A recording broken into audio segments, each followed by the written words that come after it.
Hello sa mga Aries na nandito sa reading. Titingnan natin ang inyong love message. Okay, para sa inyong pag-ibig, tingnan natin guys. Para sa mga Aries na nandito sa reading, ibigay mo ang message sa kanila, sa kanilang love. Okay. Challenges. Okay, Aries, all true soul connections involve challenges that can be overcome together. Maaaring kayo ay magkahiwalay ng iyong partner at nakakaranas kayo ng mga challenges sa buhay. Okay? Para itong puzzle. Paano ko ba ito lulusutan? Wala yung kapartner ko. Okay.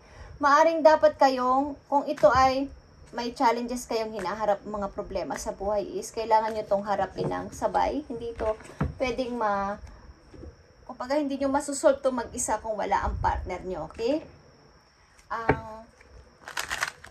Ilan sa inyo is nagkakaroon ng problema sa inyong relation. Kung kayo ay nasa relasyon, maring mga silusan is meron dito. Tingnan natin, Aries, ang message sa'yo. Dito, unahin natin ang message na to at mamaya natin babasahin. Okay?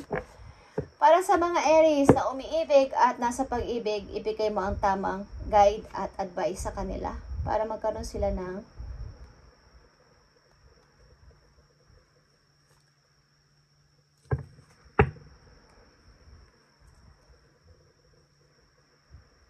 okay.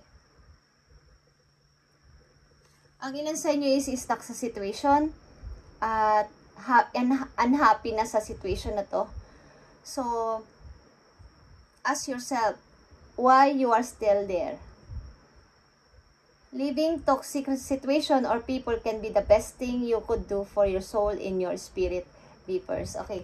Maaaring ang ilan sa inyong Aries na nandito sa reading ay stuck na ng matagal sa situation na to bilang sa pag-ibig na to at hindi makaalis. So, ang sasabi sa inyo ng mga guidance nyo dito is, bakit nanatili ka pa dyan, Aries? Sa toxic situation na yan. Ano ba ang pinakatakot mo? Okay. Maaaring takot kang umalis sapagkat hindi mo alam ang mangyayari sa'yo, sa iyong paruroonan. Okay? Nakikita nyo to guys. Takot kayong umalis sapagkat hindi nyo alam kung ano ba ang mangyayari sa akin kung aalisan ko ang relation na to. Kumbaga, saan naman ako pupunta? Okay, tingnan natin, Aries. Ang message po yun dito sa inyong buhay pag-ibig, tingnan natin.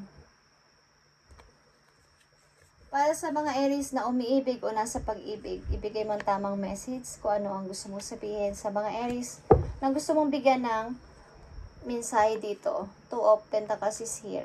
Sino ba sa kanila o ano ba dito? Ano ba dito ang pipiliin ko o sino ba dito? Okay, Aries. Okay guys. Three of Pentacles is here. Nine of Cups is here. And Justice. Siguro matatanggap mo lang ang gusto mong maging parang nasa na ba ang justice para sa akin? Matatanggap mo lang to o mararamdaman mo lang na fulfilled ang sarili mo sa mangyayari kapag inalisan mo talaga ang situation na yon, guys. At pipilitin mong mag-start ng kahit sa umpisa. Kahit yung walang-wala ka sa umpisa is marami naman sa iyong makikipagkilala, marami namang kumbaga maraming tutulong sa'yo. Maaaring ilan sa inyo is mag-i-start ng bago sa buhay at aalisan ng isang toxic na situation na matagal yun ang pinagkaistakan ng matagal na panahon na. Okay. At kahit walang-wala kayong pera sa umpisa is pipilitin ninyo. Okay. Lalayo kayo sa inyong kinagis ng lugar o sa inyong tahanan mismo. At magkakaroon kayo dito ng parang masaya sa puso, masaya sa nararamdaman. Kumbaga, nakuha ko na yung justice, okay, para sa pag-ibig na to. Para sa nangyari sa buhay ko na to. Okay, Aries, tingnan natin to. Maaaring ang ilan sa inyo dito na nasa reading ay kinakaharap ang isang challenges mag-isa. Bagamat sinasabi dito na ang pagsubok na to ay kailangan na magkasama ang dalawang person. But ang ilan sa inyo dito ay mag-isa nyo dinala ito. At wala kayong naging kasama. Okay? Tingnan natin ang Three of Pentacles dito. Aries. Three of Pentacles para sa mga Aries. Five of Cups. Okay? Dapat yun ang tingnan ang kabilang side. Huwag na kayong manghinayang sa nasayang. Okay? Huwag na kayong mag-abala ng oras dito sa nasayang. Tingnan ninyo yung kabilang side, yung bright side na kailangan ko magpatuloy. Kailangan ko magpatuloy. Kailangan ko mag-start ng bago bagamat mahirap. Okay? Aries. Tama na yung pagsisisi ko, tama na yung pagbiblame ko sa sarili ko. Kailangan ko nang mag-start ng bago. Tingnan natin Aries, ang Nine of Cups. Mga Aries na nandito sa reading, bigay mo ang tamang message. Nine of Cups. Nakikita nyo tong Nine of Cups is Nine of Pentacles. Magkakaroon kayo ng kaligayahan sa puso, magkakaroon pa kayo ng freedom sa money. Okay? Double 9 ito guys. Magkakaroon kayo ng kaginhawahan sa inyong sarili at sa inyong kaperahan. Uunlad kayo sa pera kapag inalisan nyo tong toxic relationship na to. Toxic at parang wala ng pagbabago or hindi na kayo happy. Aries, justice is here. Bakit andito ang justice para sa mga Aries? Yung pusa ko kalmado lang siya sa inyong reading. Kaya hindi siya nag-aabala katulad ng mga nakaraang araw. Irritable siya. Okay. Tingnan natin ang justice. Aries. Nakita nyo ang justice? Ace of Wands. Mag-i-start kayo ng punong-puno ng baga in and out sa inyong sarili ay punong-puno ng lahat ito ay bago guys. Lahat ito ay parang nag-aalab yung damdamin nyo na lahat gusto kong magawa na. Okay? Yung mga hindi ko nagawa dati na napag-iwanan ako ng mga opportunity is magagawa ko na ngayon. Okay. Andyan na kayo sa kumbaga tama na yung pagbiblame nyo sa inyong sarili. Tama na yung paninisi. Sino man ang nagkamali? Ako man ang nagkamali? Siya ba ang nagkamali? Tama na yun, guys. Kung kayo nandito sa situation na to, na unhappy na kayo, maaring may mga kinaharap kayong challenges at kayo mag-isa lang ang nagdala. Wala ang inyong partner. Ang totoo lang is, ang dalawang totoong nagmamahalan kasi all true soul connection is, pag nai-involve sa challenges ay, magkasama nila itong ino-overcome but kayo ay mag-isa lang dito. Okay? Tingnan natin ang mga messages pa for Aries sa kanilang pag-ibig na to. Yeah. Guys, 8 of Pentacles. Magpapatuloy kayong lalago sa money. Maaring ilan sa inyo may 2 to 3 work na ginagawa at abalang-abala. Nag-o-overtime pa kayo para dumami pa ang inyong ipon agad-agad. Mabilis lang ang pagdami ng inyong ipon sapagat kayo ay, baga, ang ilan sa inyo, konti na lang ang tulog para dito. Konti na lang ang inyong tulog sa pagtatrabaho. Marami kayong oras na ginugugol sa work. Okay? Minsan nakalimutan nyo ng kumain.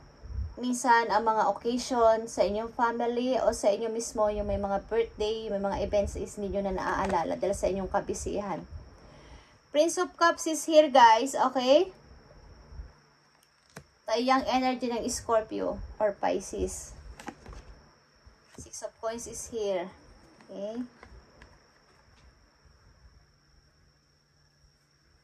Mukhang may tao dito na magpaparamdam sa inyo, guys, about ito sa pag-ibig. Isang taong may respeto sa inyo o irerespeto kayo. Parang kumbaga, ano yung inyong ginagawa sa ngayon is irerespeto niya. Okay? Irerespeto niya ang inyong mga kung gaano kayo ka-busy, irerespeto nila kayo. Kung gaano kayo nagsisikap sa buhay. Hindi nila kayo, kumbaga, wala siyang masabi sa inyong ginagawa. Maaaring kayo ay nakatutok ngayon sa inyong work. Okay? Kaliwat kanan ng inyong responsibilidad ng ilan sa inyo Aries. May mai-involve sa inyo ditong yang energy ng water sign, okay?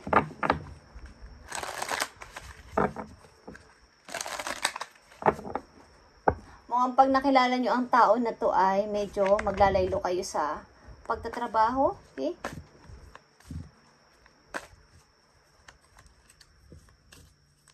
Tingnan natin ang Prince of Cups dito, guys. Kung sino ang energy na to sa buhay ng mga Aries.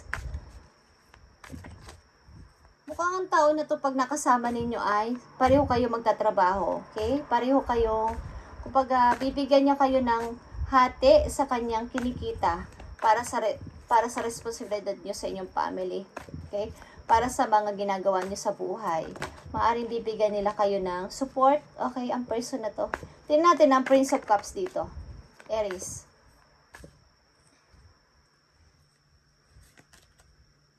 Nakita nyo tong Ace of Pentacles. Okay, like I said. Ang tao na to ay susuportahan kayo pagdating sa money. Okay, Aries? Ang person na to.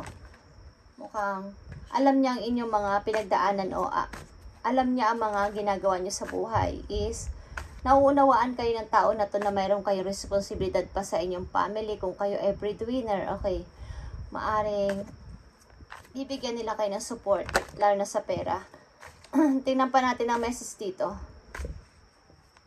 Aries. Three of Pentacles, guys. Okay. The Sun. Okay, guys. Seven of Cups.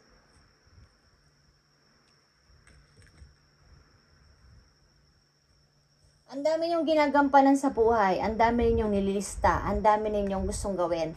Okay, Aries. Maaring nag-start ulit kayo sa walang-wala kayo at biglaan ng inyong pag-shine, biglaan ng inyong pagsikat, biglaan ng inyong pag-happy sa buhay. At ang dami-dami nyo ngayong nililista sa inyong parang planners. Okay. Parang ang dami nyong nililista na ito yung pupuntahan ko. Ito yung gusto kong gawin. Marami kayong inililista. Okay? Sa inyong note. Marami din mga offer kasi sa inyong future. Okay? Marami kayong mga gagawin sa buhay. Parang gusto nyo ulit mag-aral, gusto nyo ulit something training, o gusto nyo ulit palaguin ang inyong kaalaman. Nagre-research pa kayo na nagre-research ng kung ano-anong bagay. Ang ilan sa inyo ay magiging parang, hindi ko alam guys, kung kayo ay tataas ang tungkulin sa inyong trabaho o magiging isa kayong parang may-ari ng isang negosyo. Aries na mga nandito. At ang tao na to ay susuporta sa inyong kumbaga, kung ito yung gusto mo, Aries, susuportahan kita, lalo na sa money. Kaya ang person na to, parang nauunawaan niya ang inyong mga plano, okay? Yung mga ninanais ninyo is nauunawaan ng tao na to. Kung ano mga gusto ninyong gawin. Kaya susuportahan kayo nito, okay? Tingnan natin, guys. May nag-i-snow dito, guys. Okay, pupunta pa kayo sa nag-i-snow place. Yung may snow na lugar, okay? Just saying. Nandun ang magandang, maganda doon ang kapalaran ninyo. Maganda ang mangyayari sa inyo doon, guys. Magandang, may mga trabaho kayong mahahanap doon na maganda ang pasahod. Parang give and take, okay. Kung anong ginawa ninyo sa trabaho, yun din ang ibibigay sa inyo. Parang walang bias. Okay. Tingnan pa natin ang message for you, Aries, sapagkat full moon. Tingnan natin ang message for you. Okay. Yeah. Kapag natanggap nyo ng mga pagpapalang ito, Aries, be humble. Okay? Yan ang, kung baka may mai-involve din sa inyong energy ng Leo, guys, is i-encourage kayo ng tao na to na magkaroon kayo ng parang lumakas pa kayo o maging isa pa kayong leader sa inyong future, okay? Be humble, Aries, kapag natupad nyo na o matupad ang pangarap na to is kumbaga, nandun pa rin yung paa ninyo sa baba. Huwag kayong lumingon sa pinanggalingan. Yun ang ibig ko sabihin, okay? At kumbaga maging mabuti sa kapwa kung matanggap nyo na ang mga pagpapalang ito sa inyo. Aries is be humble. Okay? Maaaring ilan sa inyo dito ay mag-i-start na ng bago sa umpisang-umpisa. Parang wala-wala kayong kadala-dala o wala namang kayong ipon. Isag-i-start kayo ng bago. At ikakasaya ito ng puso ninyo. Parang ito na yung parang kakaibang naramdaman kong kaligayahan. Okay, sa puso ko nung mangyari ito. Okay, at magkakaroon kayo ng freedom sa money, guys. Okay? May involve sa inyo ditong isang tao na susuportahan kayo sa inyong mga plano, sa inyong mga nililista-lista. Okay, sa future na gagawin is susuportahan kayo ng tao na to, guys. At nandito ang dasan. Kapag ito lumabas sa reading, kayo ay totoo magiging masaya sa buhay. Kaya nanditong message sa inyo, kung kayo ay hindi na happy sa inyong kasama sa buhay o sa inyong toxic relationship, ay alisan nyo na ng natural lang. At may magagandang naghihintay sa inyo sa future. Okay, Aries? May mga magagandang naghihintay sa inyo sa future. Okay? Yeah. Parang may plano kayo sa Pasko, guys. May plano kayo sa Pasko. Okay. Mukhang mahilig kayo sa mga green leaves. Ang ilan sa inyo? Green leaves. Or dapat kayong maglagay ng mga halaman na green sa loob ng bahay ninyo, guys. Okay? Tingnan natin ang message for you, advice. Aries, trust yourself more, know that you are in the right place. Okay, Aries, at the right time. Opportunities will present themselves to you when they are meant to. All in divine timing. Get excited about the future again instead of fearing it. Okay. Kumbaga, kung ano yung ginawa nyo ngayon, ang ginagawa nyo o pinaplan nyo sa araw na to, sa kasalukuyan nyo na magpatuloy na at umalis na sa situation na to, na toxic na, is nasa right place ka. At yung opportunity na to is parang mangyayari sa'yo. Ito ay nakatakdang mangyari sa tamang panahon. Guys, Aries, divine timing ito. Divine timing na mangyayari sa inyo. Ito ay pinaprocess doon sa heaven, lahat ng inyong mga mangyayari sa inyo sa future. At ito yon, guys. Okay? Maaring marami kayong plano. Marami kayong planong gawin sa inyong money. Okay? Kaya sinasabi dito sa inyo na maging humble kayo pagdating ng araw.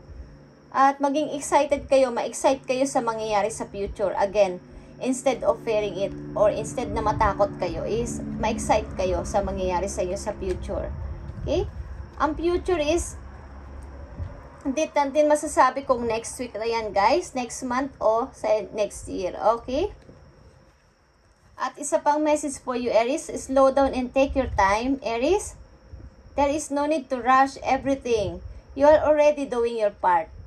Trust that what belongs in your life is already making its way towards you in divine timing. It's all about divine timing. Okay? Ang dalawang message na to para sa'yo.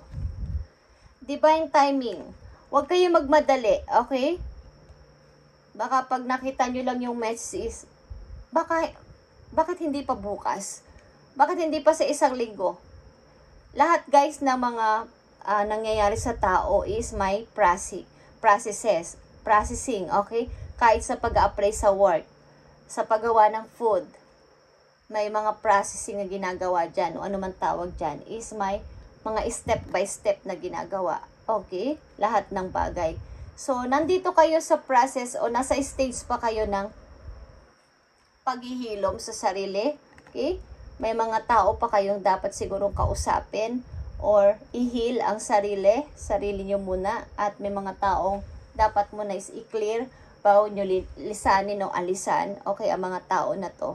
At tuloy-tuloy ang mangyayaring pagbabago sa inyong buhay, sa inyong future. Okay, sinasabi sa inyo dito sa advice na divine timing, okay? Wag kayong masyadong mag-rush.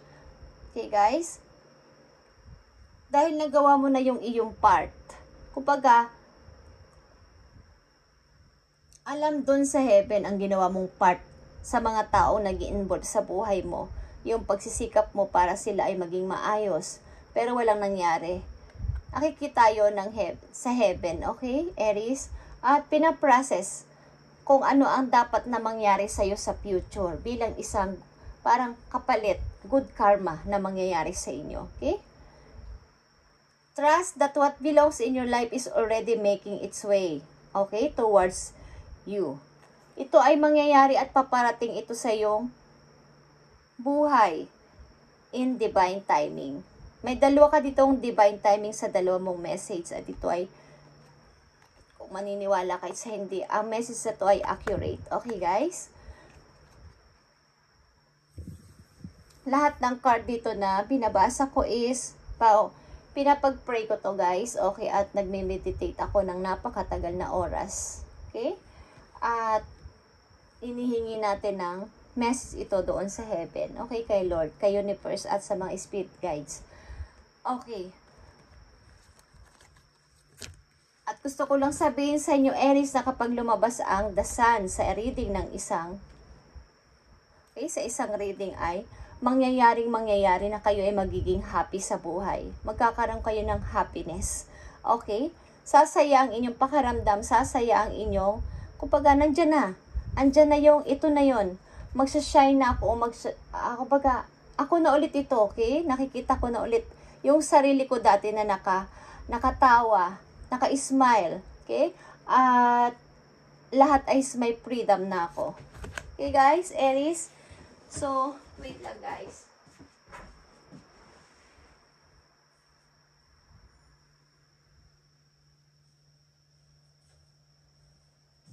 Titingnan natin ang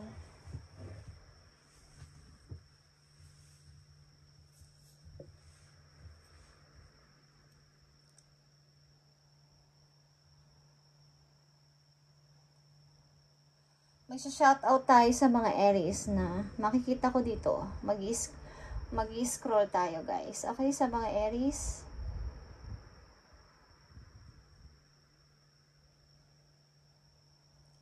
Shoutout kay Pam Samantha. Okay, kay Pam Samantha. At kay Rory Vega. Kay Josephine Parsolon, okay? Si kay Bebeng, okay? Bebeng, okay? Sorry kung hindi maayos ang pagkabikas ko sapagkat kay Angie Abelanosa. Okay, kay Elaine.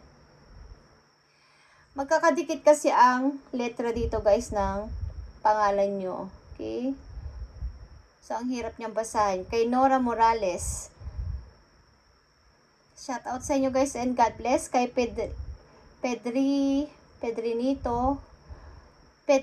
Garcia. Okay guys? Sa mga Aries ito, kay Mary Jane Cuman. Okay? Kay Evie Cruz. Kay Eb Cruz. Sorry. Shout out guys and Arlene Goteco. Kay Flame 1959. Kay Flame. At kay Priscilla Labalikaw. Shout out sa inyo guys and God bless sa inyo lahat. Kay Venus Rica Blanca. May mahirap banggitin at may madali rin namang banggitin guys na pangalan. Okay? Sorry. Kay Roselax. Okay. Kung ano man ang basa dito, sorry guys. At kay Merlin Piamonte. Kay Merlin Piamonte guys. Kay Caroline Recio. Kay Gardenian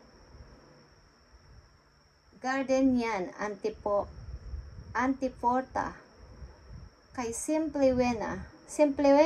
Joseph Hai. Okay. At ito lang muna guys ang shout out. Okay, sa mga nabanggit ko pangalan guys, ito ang inyong message or guide. Okay? Sa mga nabanggit ko pangalan, hindi man maayos ang pagkabanggit ko ng iba guys, is ang dami kasi mga letter. Okay. Para sa mga nabanggit kong pangalan, ito ang gustong sabihin sa inyo guys. Sa mga nabanggit kong pangalan, bigyan mo sila ng guide at advice sa kanilang maaaring situation sa kasalukuyan para magkaroon sila ng guide sa kanilang everyday routine. Okay, tingnan natin guys ang advice para sa inyo sa mga nabanggit kong pangalan. Okay. Don't allow negative emotion to fester. Okay, if you are feeling frustrated, angry, or hurt, for example, just acknowledge that. Okay, instead of fighting your feelings. Okay. Para sa mga nabanggit kong pangalan is huwag kayong masyadong yung inyong emotion ay i-avoid nyo yung parang ma-down kayo o ma-drain. Okay, sa inyong nararamdamang galit, inis, o naiinis kayo sa isang tao, na ninibugo kayo sa isang tao dahil may ginawang kasalanan sa inyo is huwag kayong magpa-apekto doon guys para hindi ma-down ang inyong emotion. Okay, honor your feelings. At kung may sama kayo na loob sa isang tao, sabihin niyo ng personal sa tao na yon, or sabihin niyo talaga para mawala kaagad ang inyong sama ng loob sa kanila. Okay? At isa pang message po sa inyo sa mga nabanggit kong pangalan. Okay? Isa pang message para sa inyo. If you think you are alone, you are not. Okay? We are beside you in all challenges that you face. Trust that outside sources will always be working with you to ensure the best outcome of every situation. We have your best interest at heart. We love you. Okay, yan ang sabi sa inyo ng inyong mga guide. Okay, from heaven, kung iisipan ninyo na kayo ay malungkot, naisipan ninyo na kayo ay nag-iisa at kayo ay malungkot guys, is hindi. Okay? You are not. Nasa tabi nila kayo palagi. Nasa tabi kayo palagi ng inyong mga guidance doon sa heaven. Okay? Mag-trust kayo na yung, kumbaga, sa lahat ng inyong mga challenge na hinaharap o haharapin mula sa araw na to ay sila yung bahala. Okay? Para sa best interest. Kumbaga, yung outcome na paparating is magiging maayos sapagkat andyan sila at gagabayan nila kayo sa inyong mga gustong gawin. Best outcome ito of every situation ninyong ginagawa. Okay guys? At mahal na mahal kayo ng inyong mga spirit team doon sa heaven guys. Okay, sa mga nabanggit kong pangalan. Okay, thank you guys. And Aries, thank you sa inyo at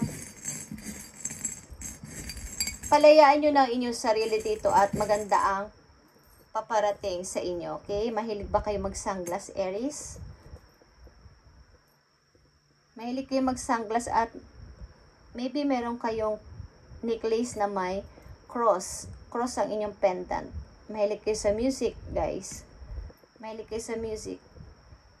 Okay? Marami ditong heart. Okay, Aries. God bless sa inyong lahat, guys. At maaaring ang mga Aries na nandito sa situation, sa reading na to ay nasa situation ng na-overcome nila ang kanilang problema na mag-isa at walang kasama ang partner sa buhay. At kung hindi nyo pa to ginagawa o iniisip nyo pa lang na gawin, is gawin nyo na guys, sapagkat ang inyong future ay napakaganda. Okay? Magiging happy kayo at magkakaroon kayo ng freedom sa kapirahan. At marami kayong inilista sa inyong note, mga plan, parang plan kung ganito, plan kung ganyan. At may isang tao dito na susuportahan kayo sa inyong mga binabalak. Maging ito man ay negosyo o may kinalaman sa money, is susuportahan kayo ng person na to na maaaring alam ang inyong pinagdaanan sa inyong nakaraan. Okay, Aries, thank you and God bless sa inyo lahat, guys. At wag na kayo maglimbo. Okay? Wag na kayo maglimbo, guys. Thank you and God bless.